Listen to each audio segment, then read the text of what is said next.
Okay, for today's class, we talked about,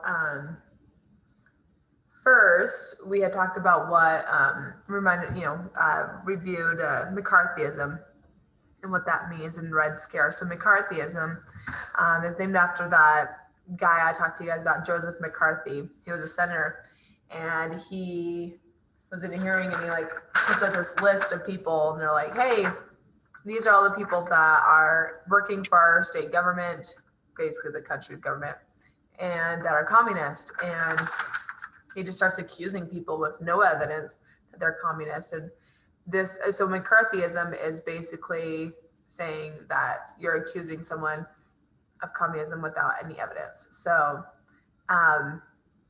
this is during the Red Scare. Now, the Red Scare, to remind you guys, is the time where people are just terrified that communism was going to take over the government. And so if someone's holding up a list and saying, hey, these are all the people that are in our government that are communists, people are going to start freaking out, which they do for several weeks. And then even just during the whole time period of the Cold War, this fear of communism and war is just so invasive in people's minds. So the first thing that we did was a group, we did it as a group, but you will find this in Canvas. The impact of McCarthyism at home, or basically in the US. There's gonna be 3 things that I want you to look at, and you're just gonna answer the question at the bottom. Okay, that's it.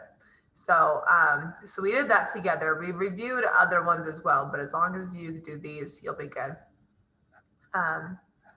So yeah, we did this, and then after we reviewed this, then we watched a video, and you're gonna watch this video actually in a second, because I'm gonna pair it after this video.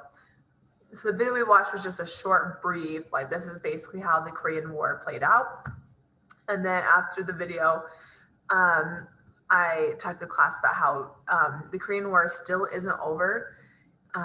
Since they signed an armistice that was like okay, we'll stop fighting for now, but they didn't actually sign a peace treaty to officially end the war. So technically, even though that the fighting only happened between 1950 and 1953, only 3 years, it's still going on. It's still not over. Although in 2018, I think it was 2018, when former President Trump went to North and South Korea, had peace summits with them, it was pretty, it was a big deal, just because it's been a while since we've had a U.S. president go and talk to the North Korean president. So basically, the thing that happened is kind of like planning to end it. They both signed an agreement promising to end it, promising to sign a peace treaty to officially end it. They haven't still yet, but hopefully they will soon. They also did promise to make things better for their between their countries. So they promised in this agreement to next Olympics that they would go and walk together as if they were one Korea again, brothers and sisters again. And they did. They did that at the next Olympics. So that was really good. So their relationship is getting better between each other, but they would both like it to be one Korea again and be whole again, but they really don't like the other type of government. So it's not going to happen anytime soon.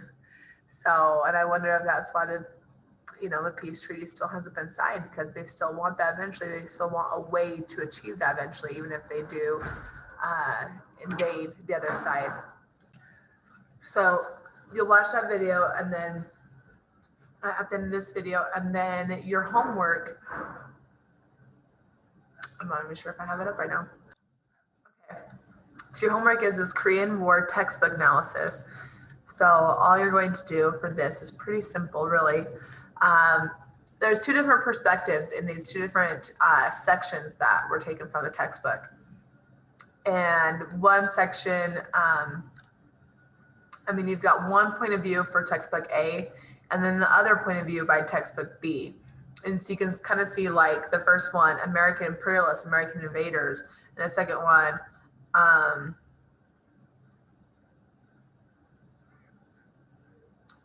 let's see,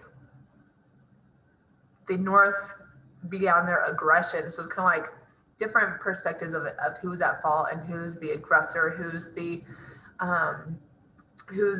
person who's being attacked, kind of thing. So there's differences that you will see. You're going to analyze the differences right here. Textbook A, how did the Korean War start? Textbook B, how did the Korean War start? And then answer these two questions. Which of these textbooks do you find more trustworthy and why? And use examples. Make sure you explain why. And where else would you look in order to find out how the Korean War started? Really think about this. Don't just say like, oh, just look online or I'll just Google it. You know, where specifically should you look to find this out? What kind of documents or testimonials? You know, who would you need to talk to? You know, so that's it for the homework. And yeah, we've got 3 weeks after today. So that's it for the class. And you're going to watch this video in just a sec and then answer the question at the end to get credit for today.